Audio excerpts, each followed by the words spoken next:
Welcome back, everyone. We are here again. We've done the EU Group A. Now we're going to take a look at EU Group B. My name is Brandon, aka B Dog. I'm joined by the same lovely supporting cast as always.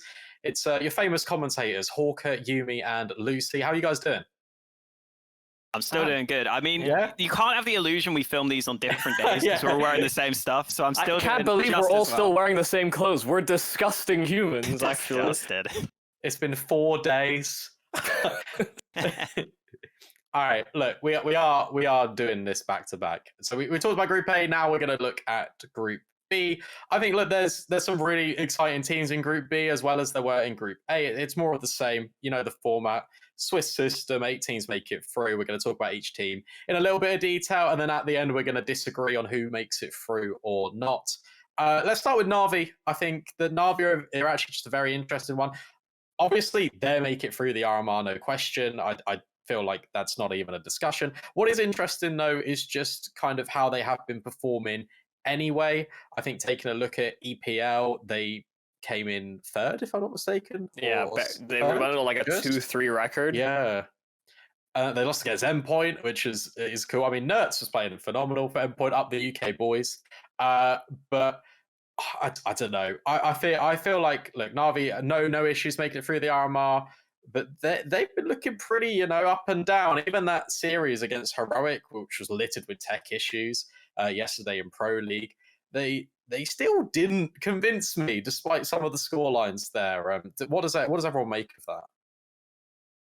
I think once the mold got sorted, Simple started to step up.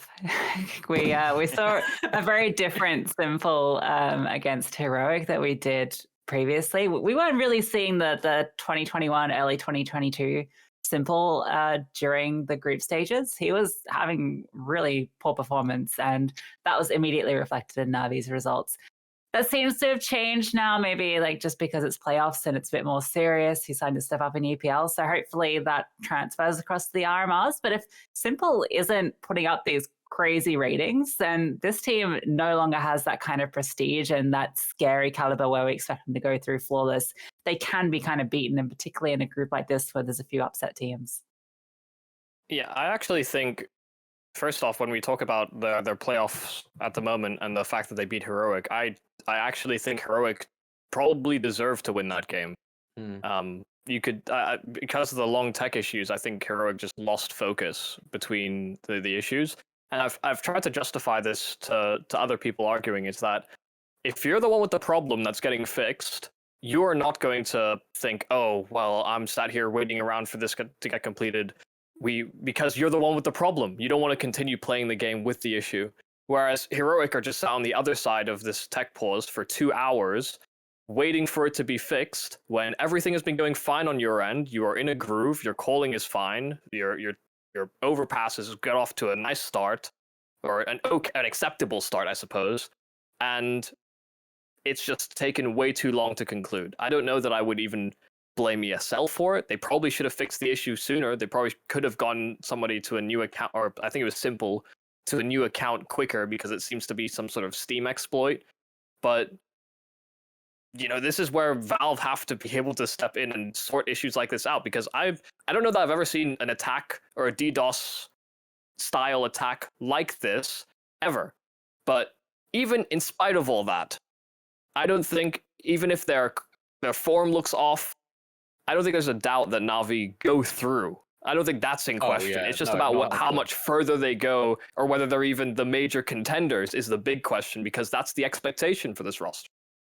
Yeah, it is also worth remembering that you want to try and get top 4, because I think that gets you going through a bit further, if I'm not mistaken. To the legend stage, I believe, Yeah, so you do want to be making sure you don't lose maps. However, Simple doesn't get out of bed for some of these sorts of games. You know, it's the same for Pro League group stage. Simple is not going to be trying his hardest in some of these games, whatever you want to say. And like Lucy was saying, I think that does make them at least a little mortal for the occasional upset.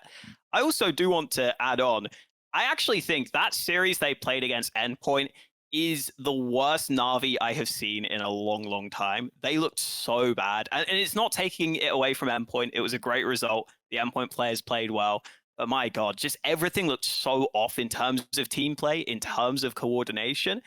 The other point I want to bring up is I've been saying for a while, I don't think SDY is good enough to be on the top CIS team.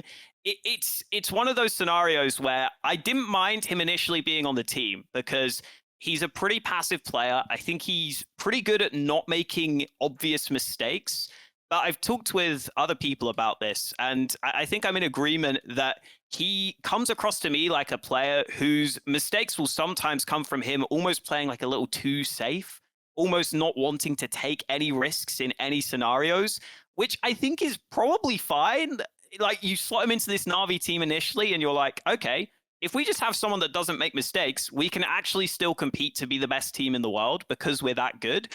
But I want to see someone else in his spot. I'm getting to that point where I feel like if you change out SDY and you get someone else in, this team should be able to improve at this point. That's the point I kind of wanted to build on, is the fact that Sundai Young, he had a good event at Blast, and then in coming into Pro League, it's just kind of been inconsistent. And I feel like you're completely correct in what you're saying. He makes the mistakes based off his own back. It's not the fact that he's like completely like overextending at all. It's more the opposite. It's more like he's almost a detriment to that side because he's not really taking any initiative and space. And obviously, you've got guys on the Na'Vi roster that can do that. You've got Electronic who can perform really well as Cool. I reckon that it looks like the Na'Vi structure is largely unchanged from the IGL adaptations and the new roster changes that they've made, removing Boomich, bringing in SDY. And I feel like SDY's time, I think, after this major cycle is probably done if he doesn't really just kind of up his game overall. And I feel like, he's the weak link of that lineup. Speaking of Heroic, we kind of touched on their performance in Pro League. Moving forward, they're in this group as well.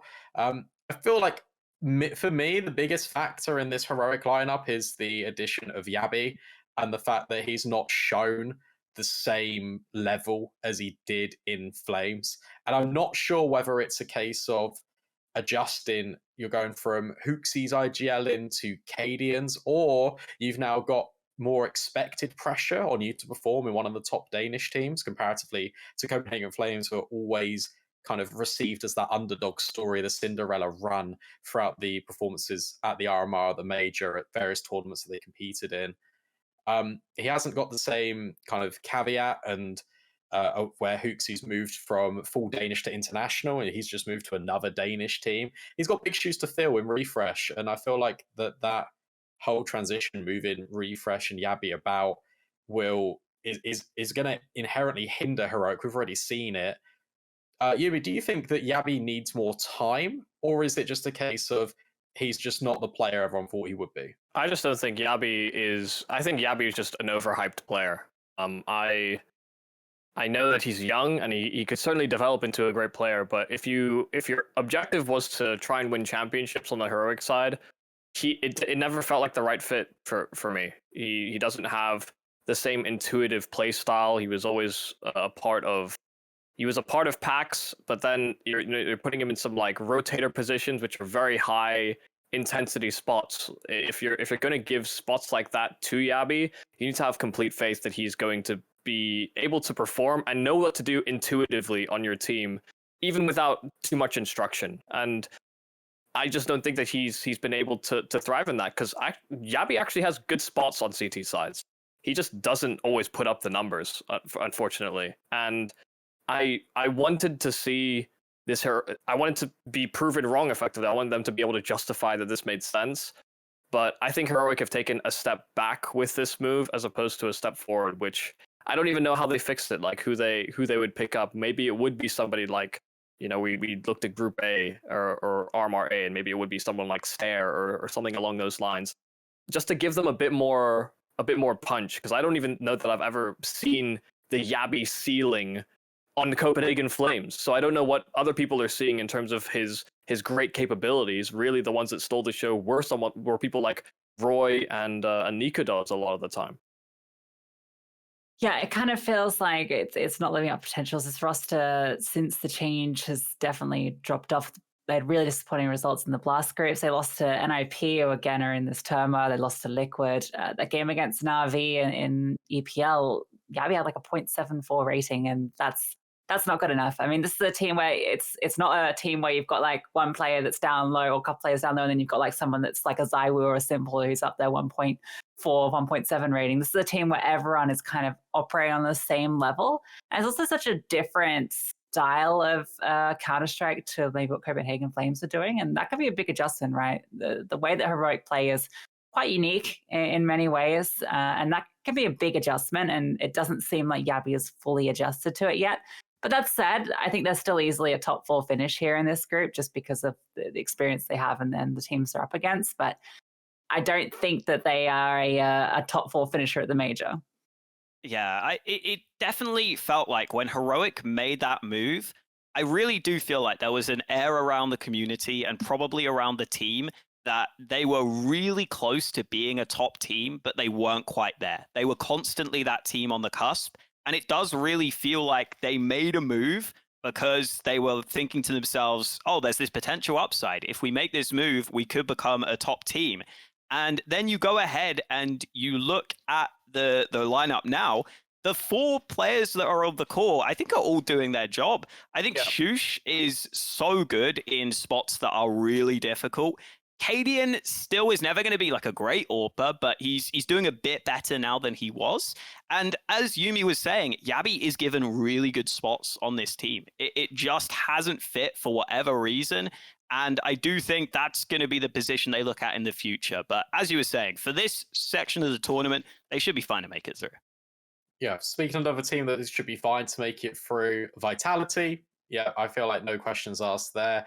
I think Spinks coming in over Masuta is a really good upgrade. I feel like the conversation piece for Vitality for me has always been the Danes are kind of letting the side down on the international roster. I feel like Dupree, less so Magisk. Magisk has been performing like pretty reasonably, I'd argue, in more recent times. But I feel like Dupree has just really been lagging behind a lot and is really just kind of weighing the team down a little bit. Maybe it's all starting to click. I know they went through this period when they first formed and became this international roster where they had Apex call in initially, and then they went back to the Zonic, Dupree, Magisk, Astralis side of call in, and then that didn't work. So they kind of like tried to like blend and mesh the IGL in together.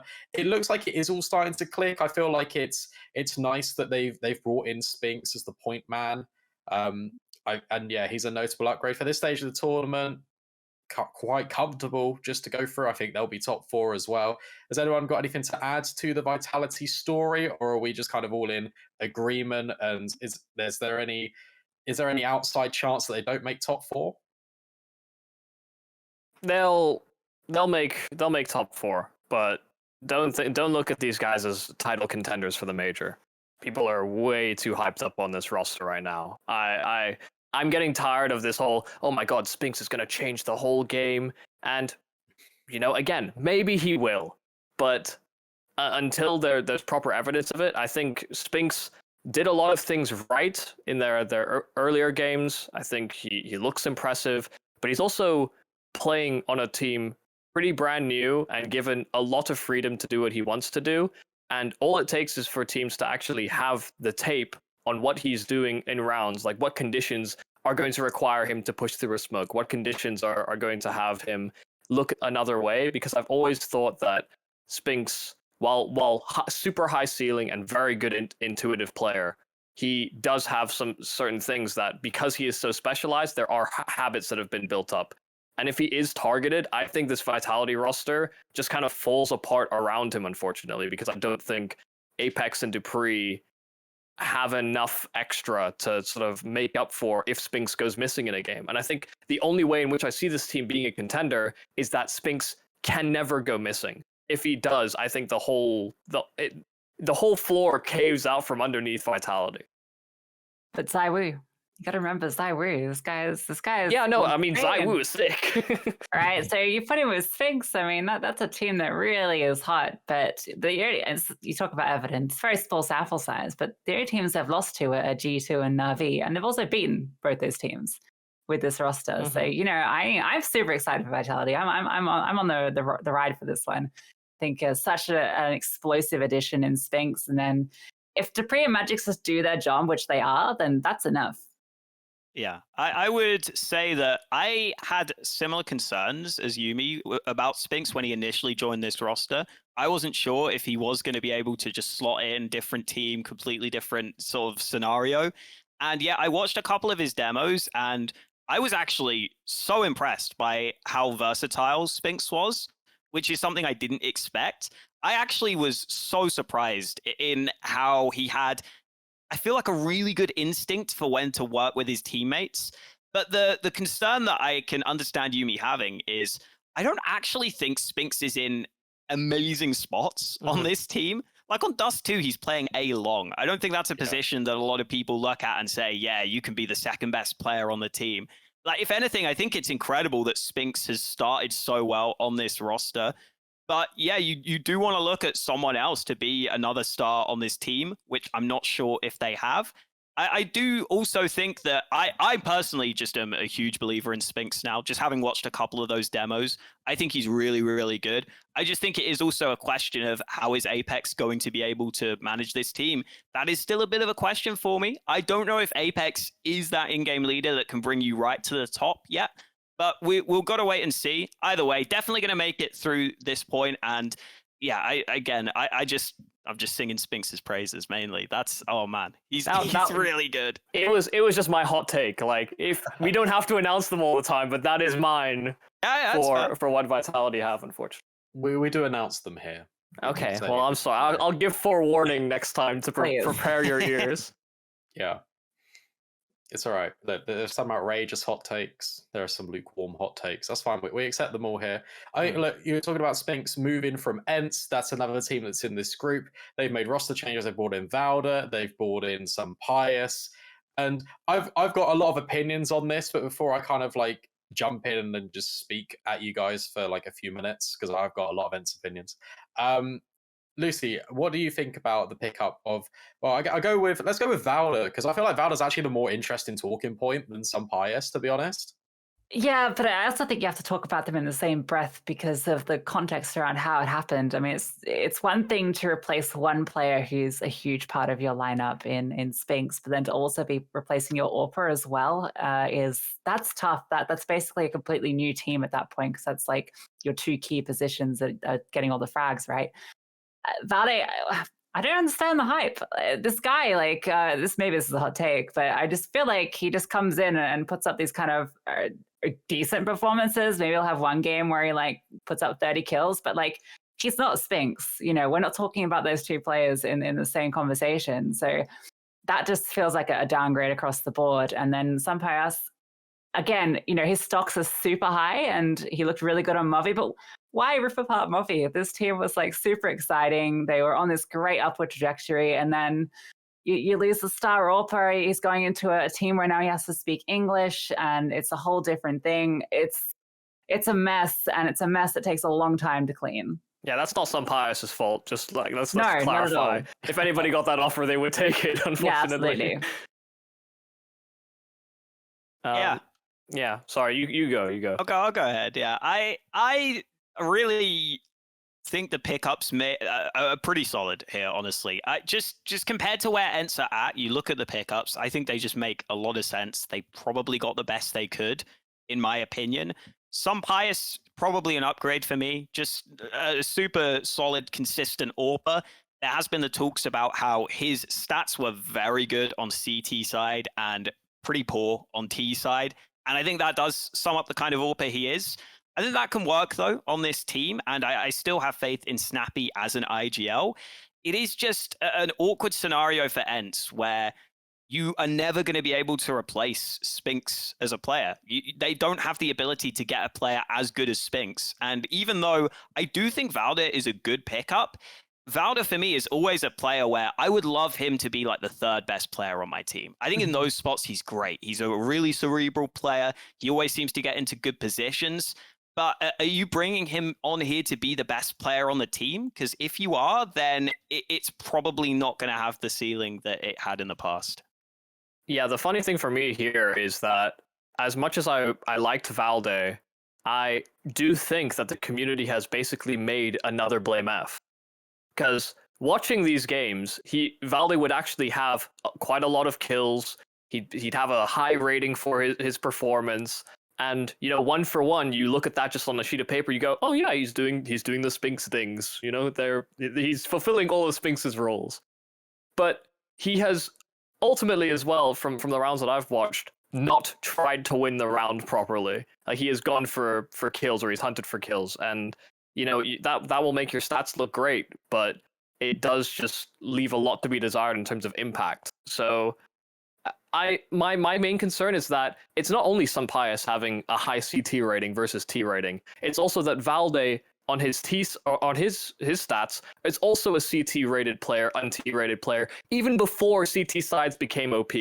Like, he wasn't really an attacking player for a lot of his tenure on OG. Maybe that is a calling or a systems thing. But I just feel like you've added two very strong defensive players, so your CT side should look great.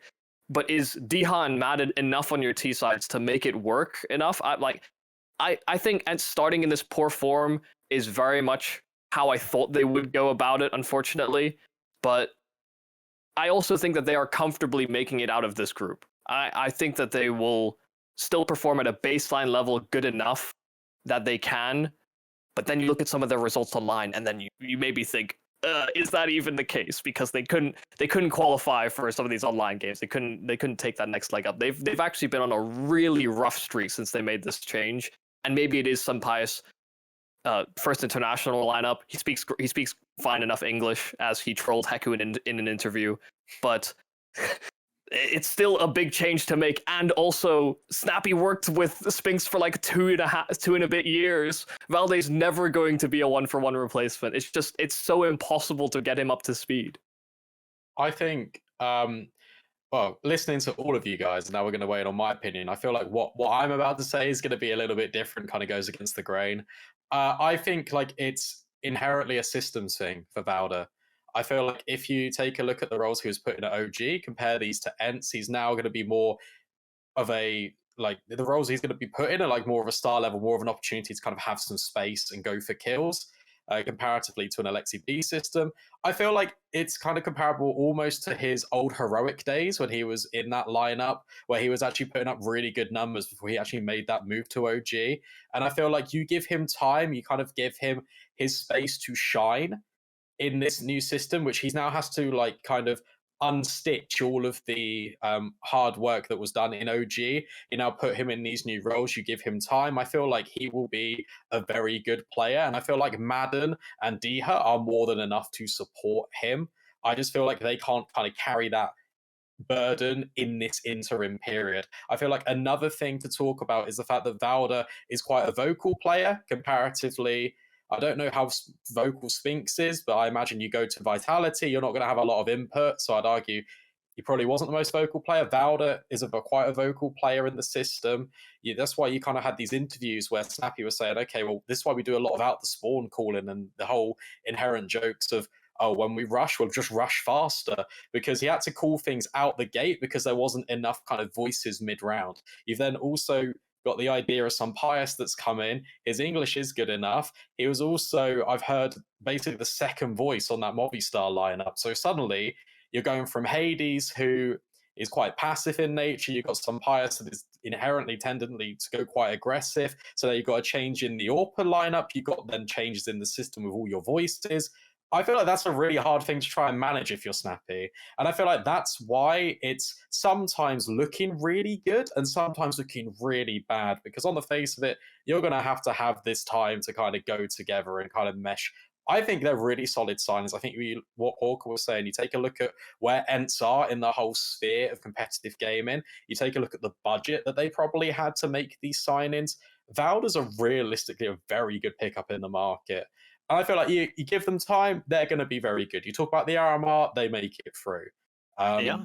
But when you contextualize things with budgets, it always feels like Ents are overachieving. But yes, they were also probably one roster move away from being a top 3 team that we were looking at one point, and the move just came too late, right? I think most people would agree that. Yeah, I actually do want to pick up on that quickly. I think ENCE is probably the most interesting team to talk about here, so I'm happy to talk about them a bit longer. I remember watching when Madden first joined this roster, the first officials they played actually looked terrible. They looked so bad. They looked lost. And it is because Snappy calls this weird playing style where you go for these crazy aggressive plays. And when the plays look like they go wrong, they go really wrong. It looks really bad. And you sit there wondering, why are they rushing B round after round when they clearly don't have this nailed on? And I agree with you. I think it is worth giving them a bit more time. This is a big switch up in terms of picking up a couple new players.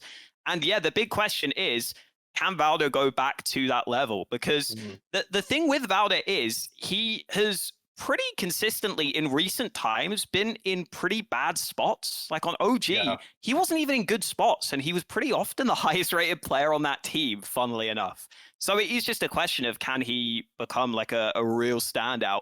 It's just, for me, it's almost like a little bit of a waste in that I feel like Valder can be so good in bad spots that for me, I'm almost like, that's so rare as a player. I kind of want to see him just continue to do that and just put some stars around him.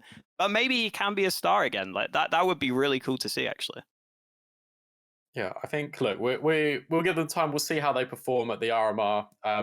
We'll move on from ENCE, though. Let's take a look. We were talking about Apex and kind of his calling style. We've got a couple of French teams in the mix here at Group B as well. I think the one that isn't the best right now is Heat. I feel like Jack's pickup, really good in theory, hasn't really panned out. Yumi, like we talk about Heat, like what... I don't know. I feel like for me, the expectation of Heat was like, okay, they picked up Jax. That's great. They already looked pretty good. I mean, they had some like decent showings, and then they just kind of really dropped off. Yeah, and theoretically, it should have worked because Jax had played with these guys before when they didn't have an organization. But a lot of development has been made since his time with these guys, and I think it's become very apparent that Jax. Listen. I'm sure lovely guy can hit some nice headshots sometimes, but I think the important thing is that it is only sometimes. And even when you compare him to Lucky, I think the difference in mechanics isn't that different. But you are getting an experience gap with what Jax brings to the table. I just don't know how much of a cerebral player Jax actually is, and I think that's usually where I would hone in on the fact that he has more experience and he can contribute to the mid-round calling and how they're going to adapt setups. But I just don't know that I've ever seen that side of Jax ever, and this was really his chance to sort of reinvent himself and actually alleviate some of the calling that Body would have to do to some degree. It's just not actually culminated in anything, unfortunately for me. And I am down on Heat. I am down on Heat because I wanted them to make it without making any roster moves, but here we are. You're forgetting about the vibes, though, Gimme. That's what Jax brings to the table, right? It's the good vibes. Yeah, look, I don't know if you guys read the consistency article that was put up by HLTV, but Jax is actually one of the most consistent players, just consistently 0.96 or so. So, you know, it's not right. a best stat to have. So I guess that's something to rely on. At least Afro has been looking really good. Yeah, that's one thing to kind of be looking at as a plus. I think it's Shoko and Ecstasies, I think, are the players that do need to be stepping up a little bit more. And we've seen moments of brilliance from them in different events, but they're not having the consistency. I think that's the problem. That's what would take Heat to that next level. But they kind of sit on the periphery for me in this group, and I could see them going through if they have a couple of good games. But I'm getting head shakes from Brandon. He is not on board with Heat. No, not in the Heat camp. Jorge, you got anything to add to the Heat? You can jump on the bandwagon with me and Yumi. Yeah, I'm the same. I'm just, it's actually just a little disappointing because I was looking at them to be one of the potential upset teams in this group, and I just don't see it. I only see Afro as being someone who's, someone to look out for on this team, and nothing else about it excites me, sadly. So that's a bit of a shame too, because I feel like this group, I don't want to say it's clear cut. There's maybe a couple of upset teams, But I don't think there's many teams here that I could actually see causing an upset. I was hoping Heat would be one of them, and yeah, I don't think they're going to do it. I'll give you an upset team. Go on. Falcons. I think Okay, yeah. Falcons are the upset team of Group B. I feel like the additions of MBK and Masuta are really cool. I feel like Masuta is playing very well since he's joined the Falcons, and I don't know how that's going to really work when Kyojin kind of comes back. So I think he's injured at the moment, so I'm not sure how that roster is going to look in the future. But for right now, I don't know. You might be down on Heat. I'm up on Falcons. Like I think they're very good. They did lose to Heat quite a while ago in a best of 3 EPL conference, but again, that's with completely different lineups. I think the roster changes were good. I mean, Lucy, you kind of saw them at conference as well, like a little bit of the core. Do you agree with me? Are we going to see Falcons upset here? Cool. I think I consider Falcons on the same tier of Heat in this category where like one team could just show up one day. Falcons on paper does look a little bit better. I wasn't sure about MBK coming into this. He's sort of been, he was on Mouse for a little bit, which was obviously a whole thing where he was only there for like a month. But I wasn't sure about it. It seems to be going okay. Masuta is a player that we expected great things of, like 2 years ago when he was out to Vitality, and it just didn't happen. We saw a couple of moments, but he's got the mechanics, but it seems like something is missing there. Seems to be doing okay, but is okay enough? I don't think so. Yeah, I think these guys are a comfortable 2-3 team. Maybe they get a couple of wins, maybe they don't. But unfortunately, it's not quite there yet. I do think like if we're putting them head to head, I think Falcons would win 5 out of 6 times probably when it comes to the Heat head to head, which is that's good to see if we're looking at like a Blast Major next year where we were talking about the French crowd. You would want a French team there, but I just think it's completely unethical that Masuda has come in and broken Kyojin's hand intentionally to get on this roster. Gotta do what you gotta do. Wow. It's a dog world. Yeah, I do prefer this team as well to Heat. It's kind of a nice little conversation topic to have between them, because technically Heat are higher ranked right now, but I think the trajectory is definitely feeling like Falcons are more on the up. I think Maka is pretty solid as an AWPer, but I don't know if he competes with the top tier. I almost wouldn't mind seeing Afro on Falcons. Like, I feel like you could maybe mash these two rosters together and maybe get a slightly better roster even. And then I've liked Haji for a long time. Whenever I see Haji play, I just think he's a quality player. Always seems to make solid decisions. Don't really have anything bad to say about him. So I would say he's definitely one that I would look out for on this team. I just think for so long, he's been one of the consistent players on this like tier 2 French level. He's been the one where I'm always like, I see him on a team. He's probably doing pretty well for that team. I can rely on him. It is just a shame again in this scenario where do I really see them making it into top 8 compared to some of the other teams? It's possible, but I don't see as much upset potential in this team compared to some of the others. Yeah, Haji, great land screamer as well, from my understanding. So yeah, it touches my UK heart to know that it's not just us. Yeah, I mean, I guess I'm a little bit biased. I feel like if there's any team to make an upset, it probably would be Falcons. So another team that I guess could kind of be thrown in this conversation for upset potential and is kind of on and up right now is Sangao. And we kind of touched on some of their players. Yeah, we kind of touched on some of their players in Group A because we were talking about the kind of level of Sangao, and we said, okay, well, maybe like I think the Fuzi move was really good for that team. That's really just elevated it to a whole nother level. Hawkey, you seemed a little bit enthusiastic there. Give me like the breakdown on Sangao. Like, are these guys making it through? Are these the upset? Is this the upset team we're looking for? They're the upset team for me. Give me some Sangao. I like this team a lot. Now, the reason I kind of like them is because, like, you look at Heat and Falcons, they have some names you've probably heard of a bit more. They're a bit more well known. This is a team for me that largely kind of has come out of nowhere. You obviously have probably heard of Fozy, But the whole team in general have just been on some ridiculous form recently. They've won their last 12 matches. I know it's not all against great competition, but they were able to get that win against Fnatic, a win against Sprout. This is just a team that are in great form right now.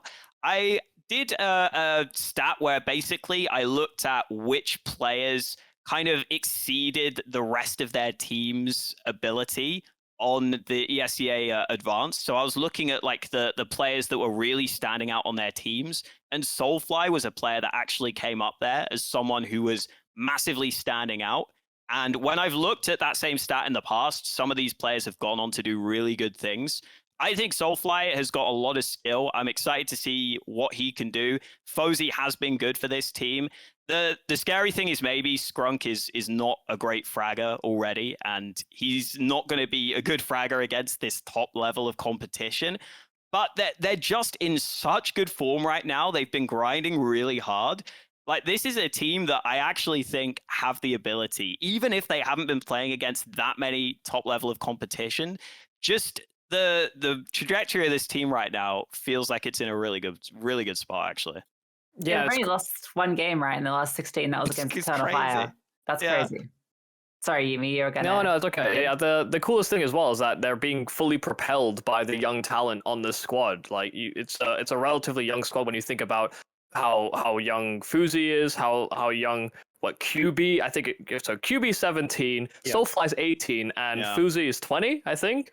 Like, all of these guys are, as far as I can tell, really robust players. And I don't know that I would have even had somebody like QB on my radar. The only reason I really know who Soulfly is because he replaced Emor on Sangal. Like, these are guys that had to effectively make a name for themselves, and have done so very rapidly in the RMR cycles. So I'm looking at this team with a lot of promise, but it's still a pretty tough pool of teams to fight into, unfortunately, for Sangal, which does lead me to my talking point of, I don't know that I believe Skrunk's in-game leading on this team, and I don't know that I've ever really been too impressed by what Skrunk has to offer structurally on any of his teams in the past. So that's my one caveat. Even if the players are popping off, I think they need a secondary portion of their gameplay to actually compete with some of these top teams.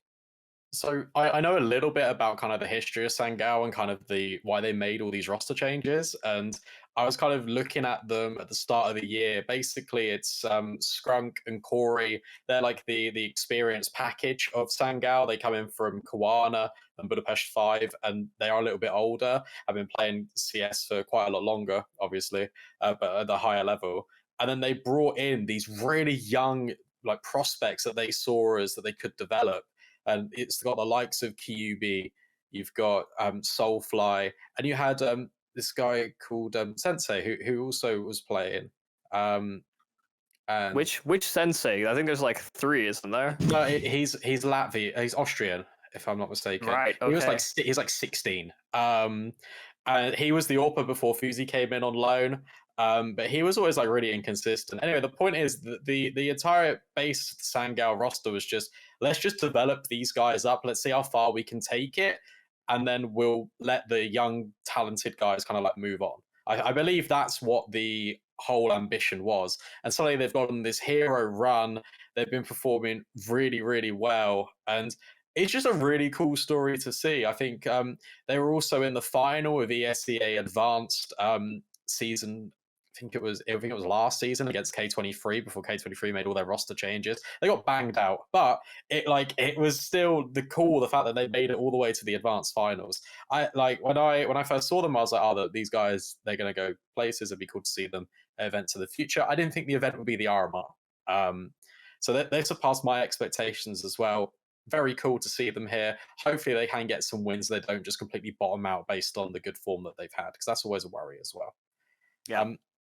I want to just quickly say, I think Soulfly is the one to watch on this team. Yes, he's like a really aggressive rifler. He has a lot of impact with his kills, and I'm pretty sure he was the one against Fnatic who was doing a lot of the heavy lifting for that one win. So, I mean, look, if you can beat teams like Fnatic, sure, it's online, but yeah, you could definitely be a team that compete here. And Eternal Fire, I'll be watching him for sure. Yeah, it's definitely one to watch. K23. they're a team that's made changes, and obviously they've had some of their players poached by outsiders. You've also got Neeland going to across EG. the pond and EG. That's exciting, but we're not there. We're in Europe. So we're not going to talk about 15-man roster EG. Instead, we're going to talk about K23 and the fact that they brought in Raging, they brought in Clax. We kind of touched on Glowin and his experience in Trident. Clax is from Trident as well. And then they brought in as well, what's his name? I've forgotten his name. He's on Avangar. He was on Avangar. And now he's IGLing for that side. Finnegan, thank you. So he's now IGLing. So that's a whole new structure shift for K23. I just think that they've got X-Power, they've got Fame, and that's it. I just don't think I can't see them doing anything at all here in the RMR. I think they go 0-3. I don't have any faith in Finnegan's ability. I guess you never go 0-3 in the CIS upsets. Lucy kind of looked at me a little bit puzzled there. So, do you want to weigh in on K23? No. I mean, I agree. I struggle to see them really doing too much just with all those changes and losing so many players so recently. I mean, Radiant's quite promising from what we've seen in a few matches. X-Power is decent, but you need more than promising and decent when it comes to the RMRs. So I would be surprised if they win a map. Yeah, that's really all you can say.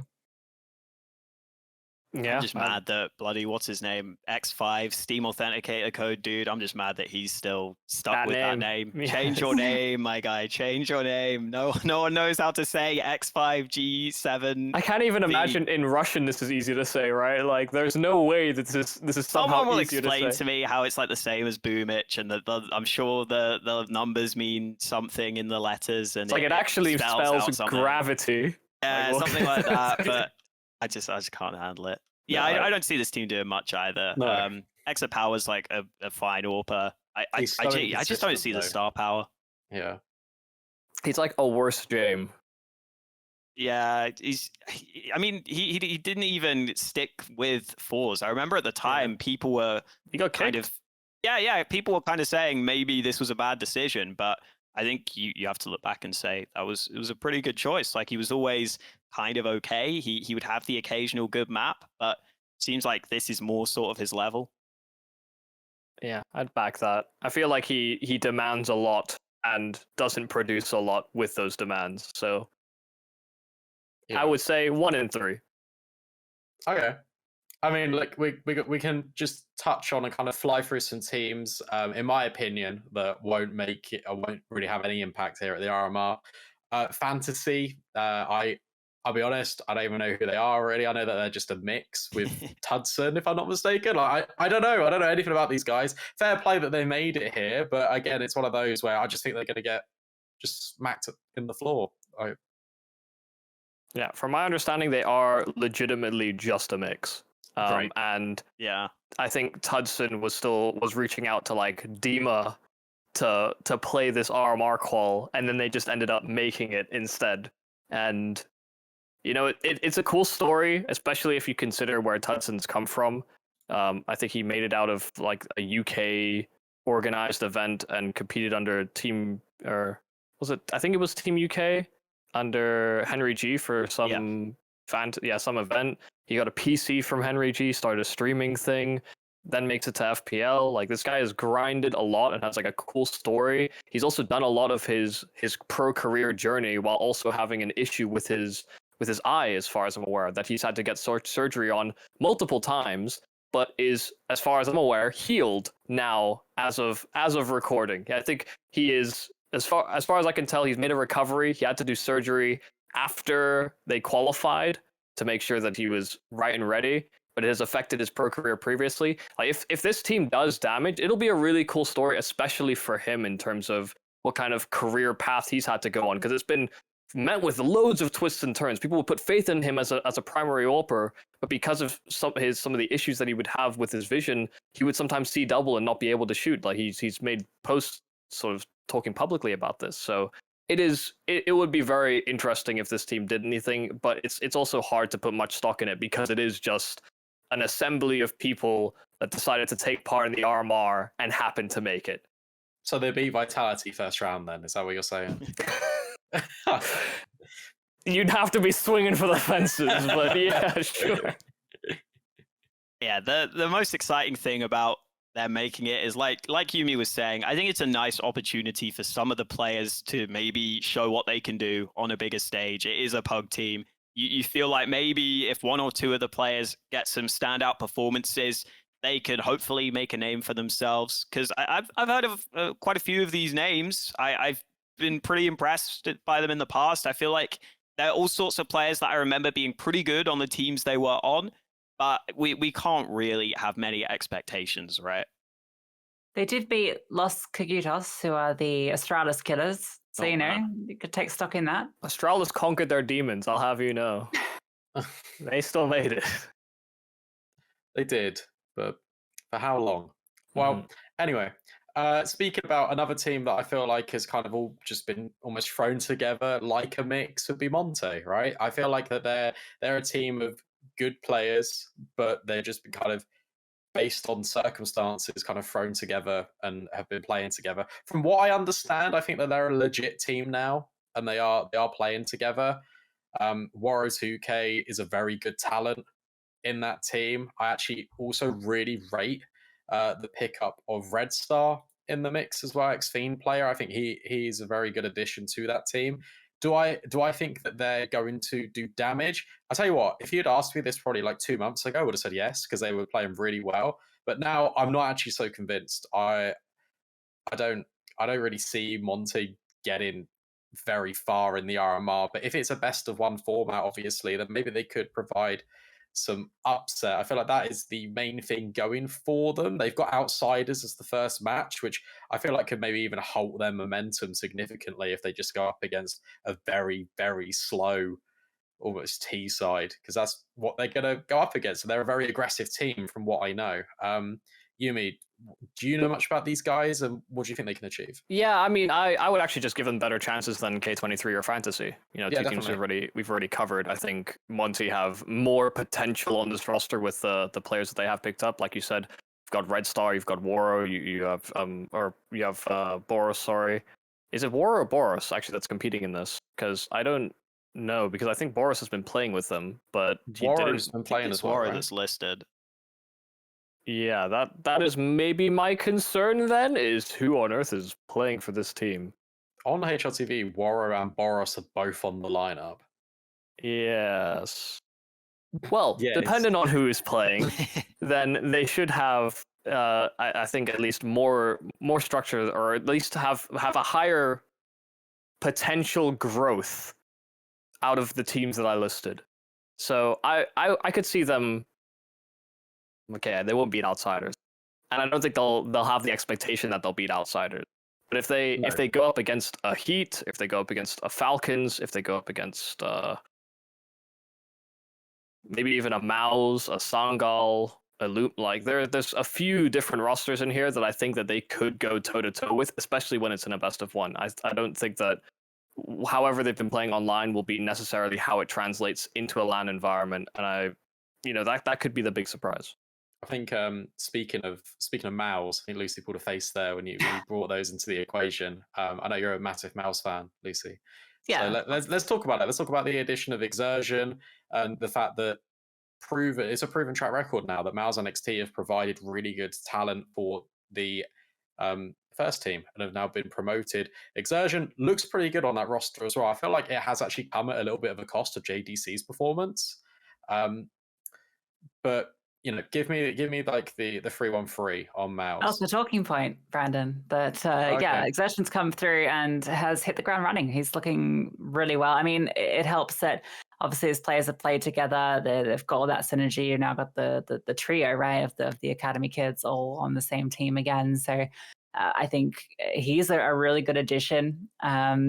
BMOS is starting to get into really good form, which is a bit of a shame. He's like quite a consistent rifler, but I think Exertion does add this sort of extra element to their T side in particular. But the big worry for me with Mouse is their CT sides. They really are struggling on a lot of these maps that they pick into, where they put these incredible T sides and they just fall apart as soon as it swaps.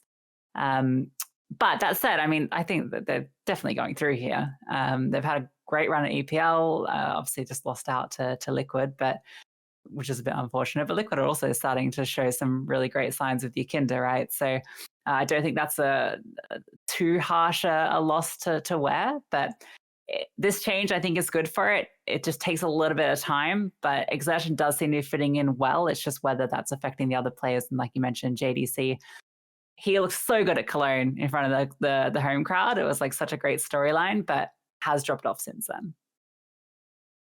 Yeah, I would echo some of the points there in that it seems like their CT side, for whatever reason, is a pretty big problem for them. I really like their T sides, actually. I remember when Dexter was being talked about as an in-game leader who they might need to replace, and he's really done a 180 for me in the way they're playing their T sides now. A lot of it is pretty simple, but like really effective. They throw some just weird timings in there sometimes. They always seem to have these occasional little trick plays up their sleeve, which I really like. And the thing I'm actually super excited about is BMAS was solid. He was putting up okay numbers, but I think he was in some really pretty good roles previously on the team. And even though I think his form was starting to trend upwards, it feels to me like Exertion has come in. He's playing a more aggressive role on T side. And I actually think Frozen is getting more of the roles that he wants now and is in more star roles. Because I think Frozen has been switched around quite a lot throughout this whole Mal's lineup. He's just been like put into different roles throughout this long iteration of Mal's. I'm hoping now he is the focal point for this team. And I think we are really seeing him start to get unleashed. I think he's being put in some more almost like lurky spots sometimes on T side, which I think he can be really good in. And I'm expecting Frozen to continue to be just a real standout on this team. It is just maybe a question of, have you got too many inexperienced players to be able to really compete at the top? But certainly making it through this stage of the tournament. And I'm pleasantly impressed with what this roster have been doing. Yeah, I think I'd echo a lot of the same sentiments. The one thing that I will say is I do believe that Dexter and Cyclone would have a good relationship. I think if there was ever going to be someone that could justify getting rid of Dexter, it would probably be someone like Cyclone, who has worked with the majority of this roster. So I think on the phone anytime. Just come back, please. But I do think that while Dexter, when he first came into this roster, might have been, I think, put under a bit of a microscope, it kind of detracted from the fact I don't think he had he had players around him that were sort of willing to run the strats that he wanted to do, or willing to bend the knee. I think Frozen was maybe the one that I did see, like you say, switch up roles very frequently and actually fulfill those positions.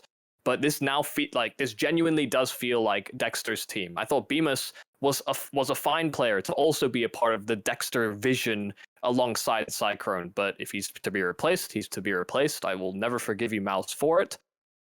But at the same time, you look at how Xerxen has been able to perform. I think, yeah, this team has some real legs. On their CT sides, they do look like they lack a bit of just intrinsic communication, or even just sort of knee-jerk reactions. Like watching that Liquid game, there were moments where teammates were letting the other one fight until they died instead of just simply swinging and helping him, which maybe that's all communicated, but it felt like it came at the wrong times. So there is still room to grow. Like, it is still very, very new, but given that Cyclone has worked with the majority of this roster, well, actually now I guess all of this roster for almost like the same amount of time, then he should be the one that is able to gel them all together. I think if Mouse do poorly here, I also could see a world in which either Dexter leaves or Cyclone leaves, and this just becomes a headless mouse that I don't think any cat would want to eat. Jeez.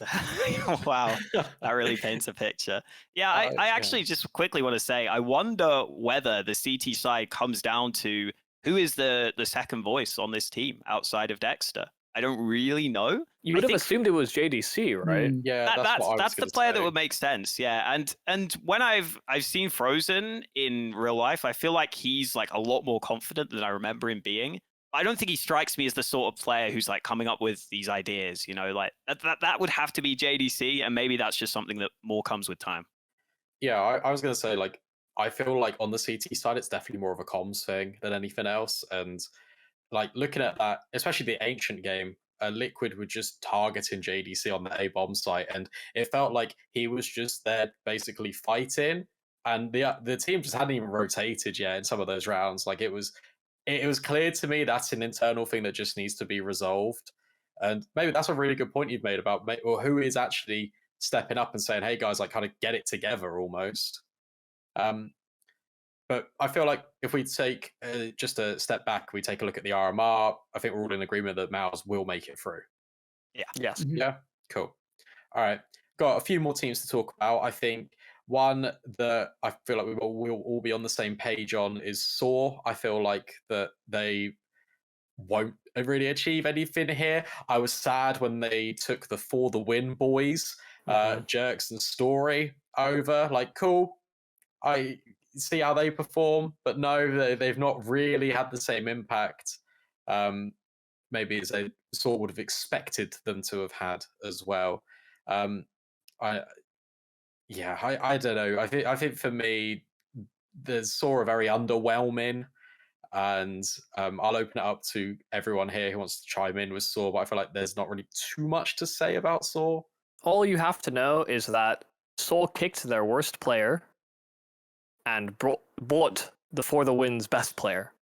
So in all instances, this should be a win for Seoul. I actually think that they are one of the potential surprises in this group stage. Really? Because, listen, man, I wanted to believe in Stododo. I think Seoul did as well. I actually am sad that they got rid of Arki. But I wanted to believe in Stododo, but he was categorically their worst player for a long time. And just replacing him with an AWPer and being able to bring in another rifler that actually has performed better than even some of the riflers on Seoul, I think they have a decent foundation here. I just don't know. I don't know if it comes close to somebody like again, there's limited spots in the RMR and not everybody can win, unfortunately. So I feel like Seoul are going to end up in that sort of 2-3, 3-2 category where they might sneak in somehow, but I don't think that will come as much of a surprise. Yeah, I think a lot of it is kind of just it's just a nice story of For the Win conference, and then it kind of just gets blown up just shortly after with the kind of decimating of the two rosters and then moving everything around. But yeah, I think you're right. They kind of sit in a similar category to a team like Heat, where I'd be happy if they got a win. Maybe they'll upset with 2, but there's no way they're getting more than that. I'd love to eat my words because I think it's really cool when we get these teams that come through that represent a nation that are able to sort of make it to the main stage, and it just creates these amazing storylines, gets a lot more people captivated. But it feels very unlikely in this circumstance. Yeah, I get where Yumi's coming from in that I actually think now this team doesn't really have any like obvious weak links. I think all the players are actually pretty good. I don't think they have any standout players necessarily.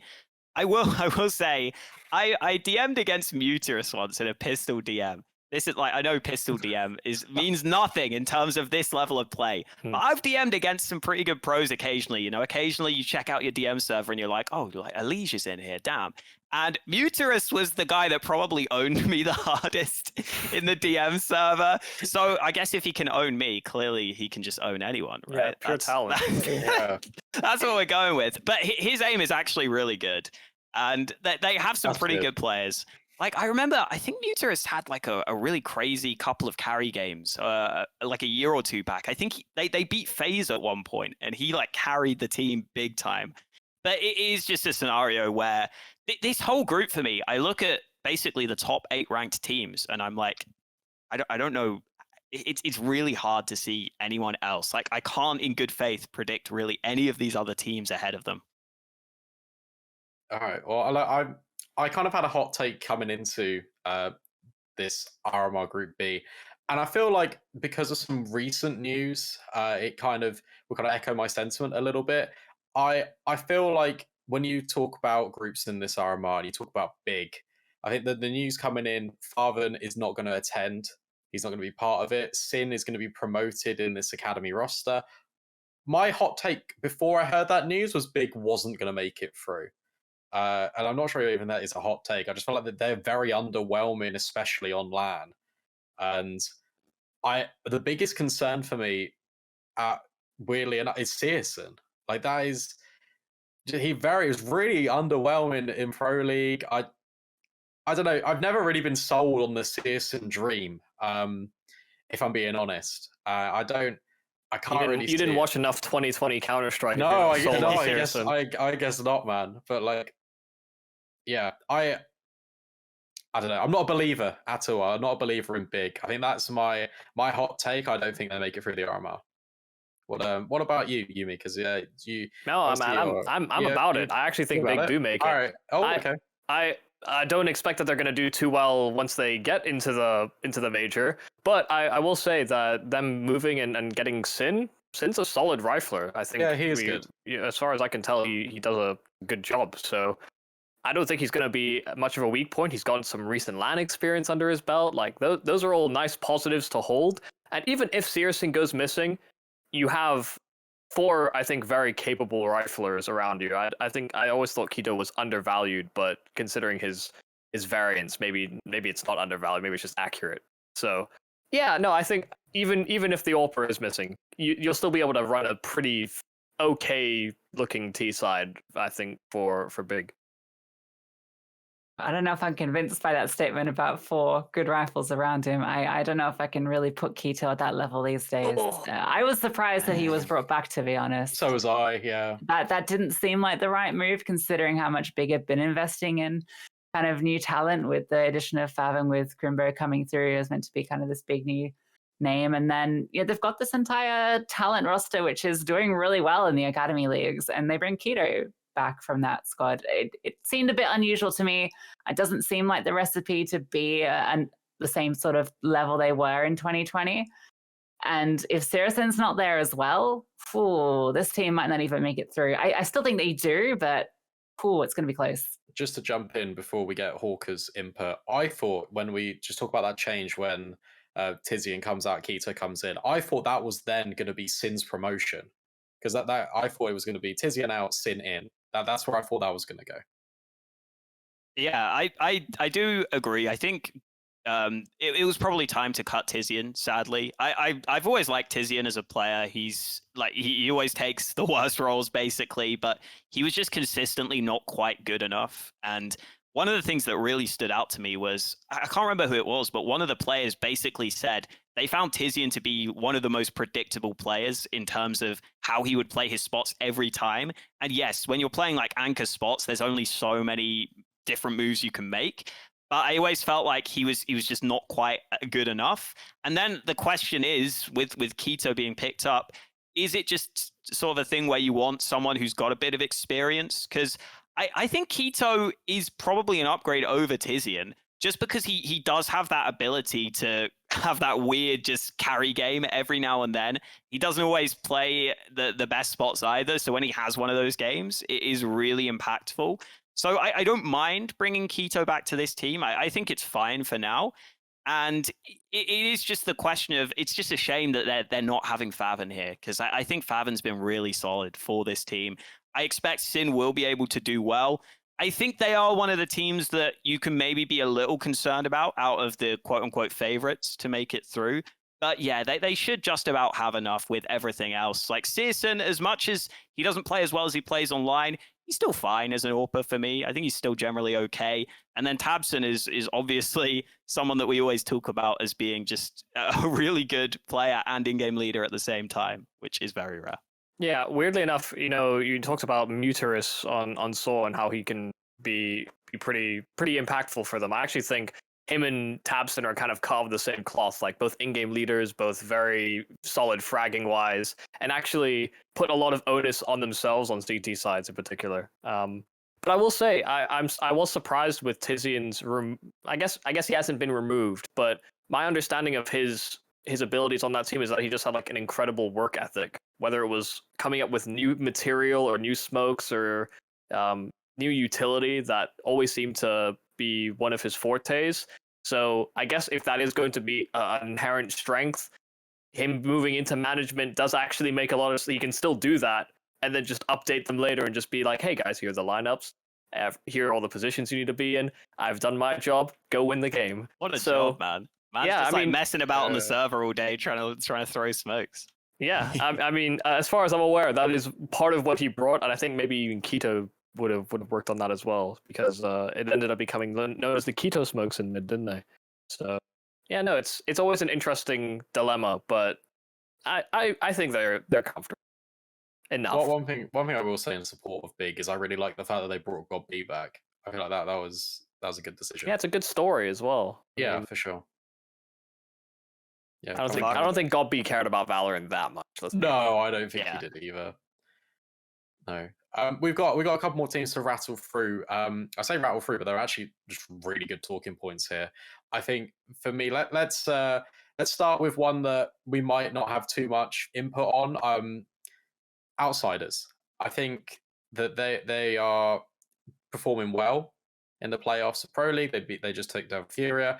I think that they've just got enough to get by. I don't think there's really a great deal to say about this Outsiders roster. I've been impressed, and I feel like they've now had the time to kind of mold the players from K23 into James' style of calling, which is we've heard is incredibly unique. I'd love to have an interview with him, just someone to have an interview with him, right, and just sit down and we kind of get more of an insight into what he's bringing to this side, because everyone seems to say he's the most intelligent man in the CIS region. Like, we've never been under in-game leaders like him. I don't know. I'm just so interested into figuring out like what he's telling these people. I mean, Lucy, with Outsiders, do you see them as like, you're gonna say boat as me? Do you think it's just quite comfortable that they're just gonna make it through? Or have you got a conflicting opinion? I always bet against Outsiders, and I'm always wrong. Flit has been a revelation to this team. They're always somehow, no matter what, any bracket, they always just get through to the playoff stage.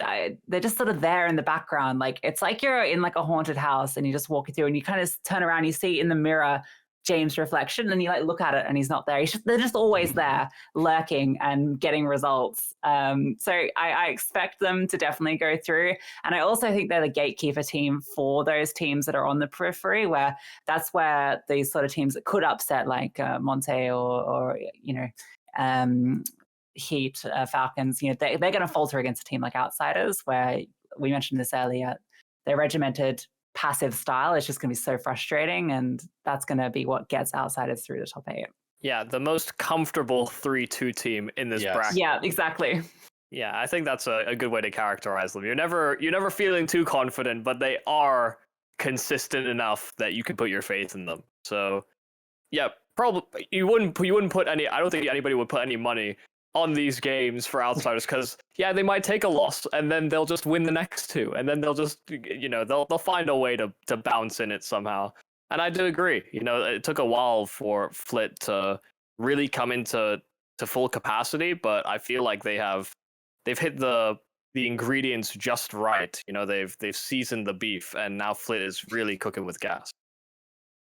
Yeah, I like just the pickups. I actually think were pretty good, even though I feel like a lot of people maybe don't give this team credit for some of the players that they have, because Norbert and Fame were some of the rising talents when they were picked up. These guys are incredibly skilled, and it probably always just was a question of, can they pick up on whatever James is putting down? And I think it was Norbert who came out with that interview where he said like, "Oh, James too smart. I can't figure out what he's saying. It took me some time."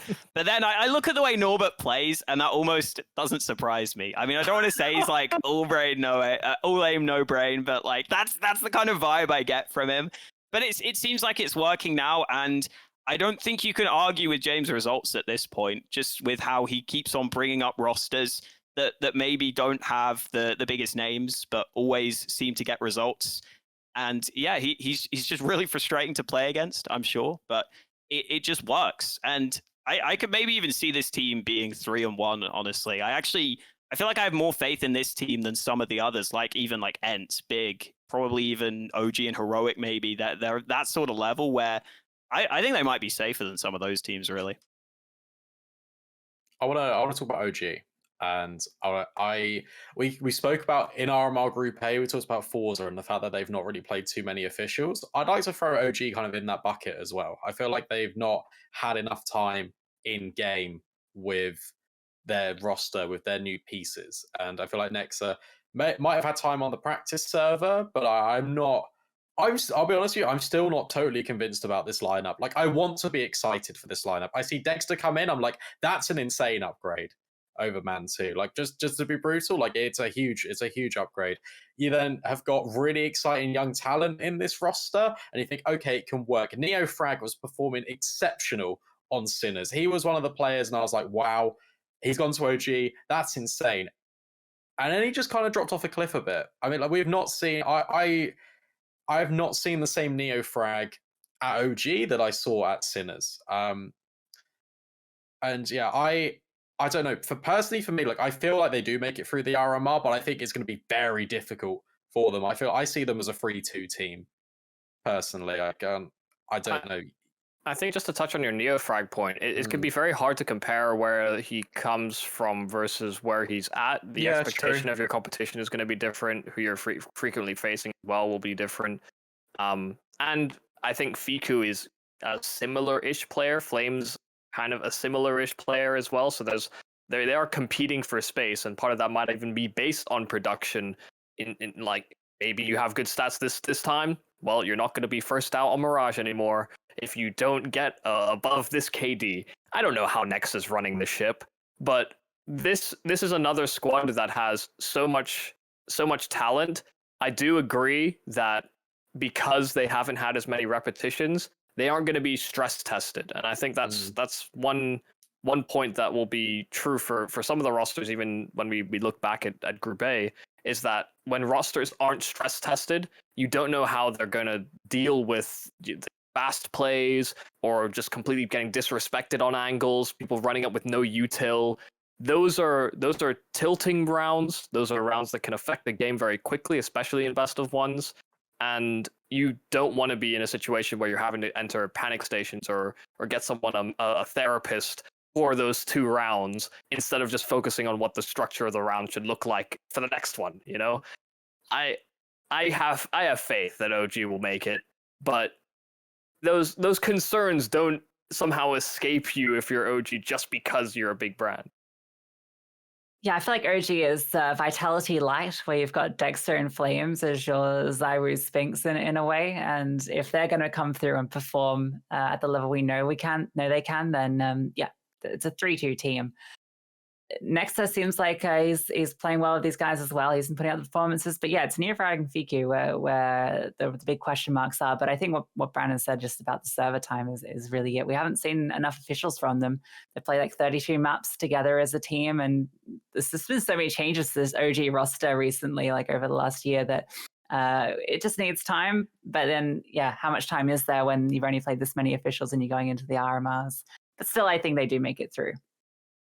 Yeah, they just strike me as a team where the first thing that really always stands out to me is I just have never got the vibe from Nexa that he really wants to be an IGL massively. Like, he doesn't strike me as someone who's always wanting to put the structure in and put the time in fully.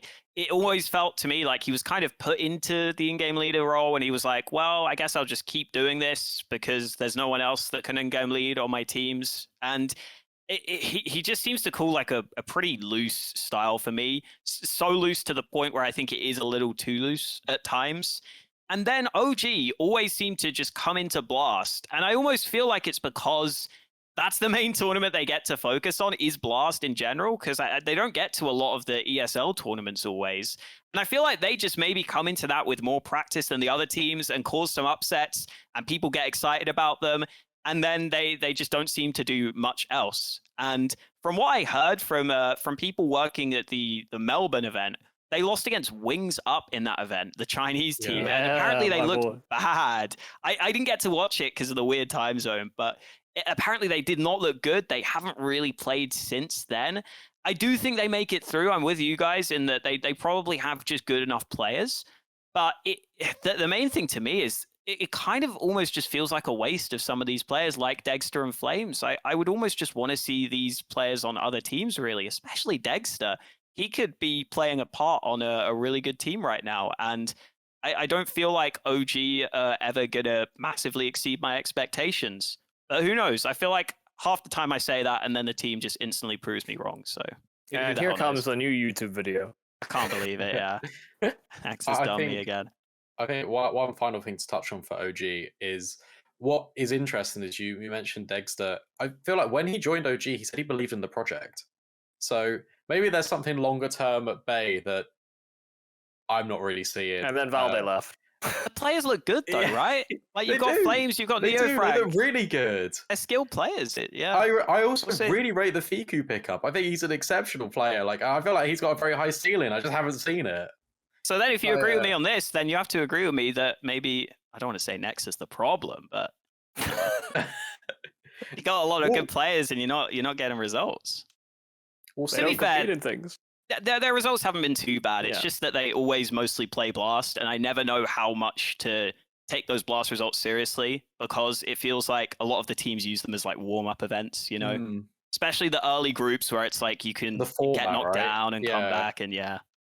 you Yeah, can lose like you're- 9 games and you still qualify anyway. Here's your 5th chance to make it out of Yeah. the groups, Yes. boys. The last thing we haven't really spoken about, and it's quite a big talking point, is benched heroes they were Illuminar. supposed to play. Oh, we Yes. are actually talking about Illuminar. I thought we Yeah, were. We are. Okay. Yeah. So we are going to talk about Illuminar. So bench heroes couldn't play because of some visa issues for some of their players. So instead, we're going to talk about Illuminar, who are replacing them. I'm actually up on Illuminar. I've been watching them quite a lot recently in CCT. They've been playing like really good CS. Like I've been pleasantly surprised. They kept Mast, who I think is a very good AWPer in Poland. They've kept Morels, who is very aggressive and he can really disrupt some T-side setups and executes. And they brought in the experience. They brought in Tawau. Like I've been impressed with how they've been performing. Exus as well, a player that I'll be honest wasn't really on my radar. Didn't really know what to expect from him. Performing very well. I've been very impressed with Illumina. Do I think that they make it through the RMR? No, but I think they go like 2-3, genuinely. Probably do a better run than benched heroes would have done. No offense to Smoothie and the gang, but yeah, Illuminar's maybe on a slightly different level. But they straight up against Na'Vi, that's like the worst matchup you could hope for coming into the groups. Like that is painful. But at least, yeah, as you said, they've had a decent run at CCT, and that momentum might be enough to, even if they kind of falter quite heavily at Na'Vi, which I expect they will, it might give them that sort of round 2 bounce back to be able to get a couple of games under their belt. I'm going to contest. I think benched heroes would have done a better job than Illuminar. I think I have them going 0-3. I think they're just going to Really? get completely No. pumped. No, I don't think so. They did- I feel like you've watched a lot of Illuminar. Yeah, I- I've watched it. Yeah. I haven't, and I look at this from an outside. I've watched maybe a game or two, but I haven't really been keeping track with these guys. It just looks okay. It's acceptable for the level that they're playing at. They probably play good Counter-Strike against teams that are also struggling to find out what good Counter-Strike is. Okay, yeah, fine. But yeah, I mean, they are going to start 0-1, and then from there on out, I just don't see it getting better, unfortunately. I just don't have. I don't want to sound harsh. I don't have faith in Polish teams, right? Like for years, I haven't had faith in Yeah, Polish fair. teams until they prove to me they can do it. Because for the longest time, I've looked at some of the exciting Polish players, and some of them are on this team. I remember when Morales was the next guy. I remember when Reitz was the next guy. They've always had talented players. They just, for whatever reason, have never put a team together that have really been that exciting. And I guess the result that I'm looking at that I actually did get to watch was that game against Benched Heroes, because I was following the Benched Heroes team. And it honestly just fully felt like Illuminar almost like were just feeling the pressure in that sense of realizing we're against a mixed team. We should be qualifying. They almost like played down to the level of Benched Heroes, which was a bit of a shame, because you would hope they would flex their ability of being a structured team. And it felt like they just kind of got dragged into the dogfight more than anything. Yeah, I don't see this team doing much here personally. I just don't think they have the pedigree of many of the other teams here. The only thing I'd argue about that Bench Heroes game, and I agree that they did play to Bench Heroes' level in that last best of 3, but that was probably maybe like 1 week or a week and a half when they brought in their new players. So yes, to a degree, yes, they've all had experience. They should have a relatively good idea of what a structured team environment should be, like how they should all be playing. But that's the only little caveat I have. I mean, I don't don't get me wrong. I agree. I don't think they're going to make it through the RMR by any stretch, but I reckon they will pick up a win or two. Okay. As my last little closing thought for Illuminar. Let's take a look at the teams again. I'm gonna run down the list. We've got 8 spots. We're gonna try and agree on all of them. So here we go. Easy one. Navi, making it through. Cool. Yeah. Easy. Mouse. Yeah. Yeah. Yeah. All right. So now we've got 2. Vitality is 3. Heroic is 4. OG 5. Yeah. Yeah. All right. I think so. Not bad. Big. I still think yes. Yeah. Just about. So I think no. This is the one I wouldn't mind saying no on, but then we would have to pick one of the underdogs, and I don't know. It'd be like a Songal or something, right? Or yeah. All right, let's throw him in the maybe. I'm just kidding. We can say yes. That's fine. So we said yes to everyone so far. So this is going well. Outsiders is yes for me. We're not very picky, are we? Just anyone that comes our way. Yes, Yeah. yes. So that's I'll fine. have you. Producer says no for big, by the way. I don't hate it. I don't hate saying no for big, because otherwise I think we're just picking all the favorites. Yeah, but he said yes to an NIP, so I really don't know what to. Well, he's right on that. So I think he's right on this. Smart guy. Ents. I'm still saying yeah. Yeah. Mm-hmm. Okay, cool. So that means that we are saying no to, because that is, if we said yes to everyone, that's 8. So we're saying no to outsiders? no. Is that We said yes to outsiders. Oh, said okay. yes, My for fault. sure. So we're saying no to Heat, which makes sense. No to Mhm. Falcons, makes sense. Hmm. I think that they've got upset in them. No to might. Sangao. Yeah, I No think to- like for me the 2 teams I look at as maybe upset, or maybe 3. I think like Sangao for sure, just Yeah. because they just are on such an upward trajectory. Falcons I think are a pretty solid team. I think they could make something happen. And weirdly, this Illuminar. Monty team is just like they've just literally put like all the best players on a team. I don't understand this team. I don't know who's the IGL on that team. It literally looks like they were just like, who's the most skilled player we can get? All right, we'll get this one. We'll get this one. Like, I think Red Star used to be an AWPer, right? But I guess now he's rifling and Warrow's AWPing. Fessel's like actually a really good player. I think that team's just bait though, because I look at the names and I'm like, these are all really good players. But surely they're not going to play like proper Counter-Strike, right? It's like you're the captain of your own future. You just do whatever you want to do. If you need support, somebody can say yes if they want.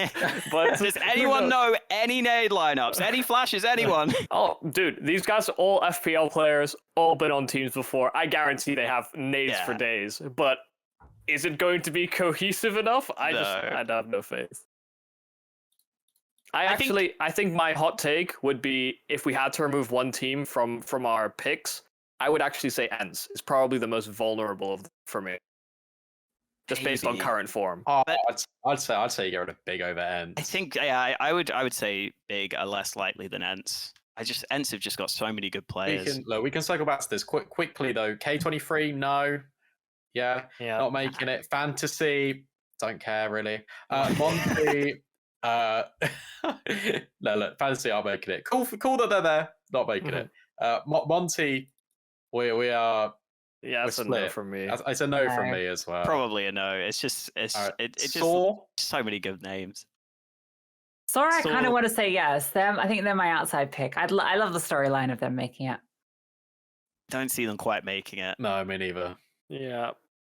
I think they're a comfortable 2-3 team, unfortunately. Yeah. They're going to get close, and then they're just going to be sad. Lose an OT to outsiders or something like that. Yeah, it'll be like 16-14. Yeah. Not again. And then Illuminar. I mean, it's a no from me. But Yeah, it's a no. I was just also a no from me. Can't sway us, Brandon. Sorry. That's fine. So Na'Vi, Mals, Vitality, Heroic, OG, Big, Outsiders, Ents. Oh, it's so boring. I know, it does feel a bit boring. It does feel boring, but it's probably correct. Probably true, yeah. It's fine. We're going for a boring. It's fine. We'll make the We're doing an Americas episode. We'll make that one spicy. Okay. So that's been it. Before we kind of wrap up the episodes, anyone got any closing thoughts, or are we just boring and we think everything's going to go as planned? Valde is Blame F 2.0. But Blame F is actually good, so... Yeah, no, sorry. Blame F is Blame F is version 2.0. Valde is version 1.0. Like, this is complexity of Blame F. Well, it won't be easy, friends. Ooh. Nice.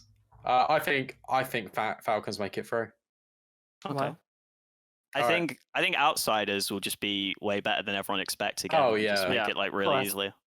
It genuinely wouldn't surprise me if outsiders go 3-0. Ooh. could Bit happen. bold. Could happen.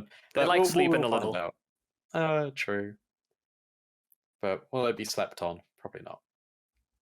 But yeah, this has been a Group B for the Europe RMRs, and yeah, we'll see you on the next one.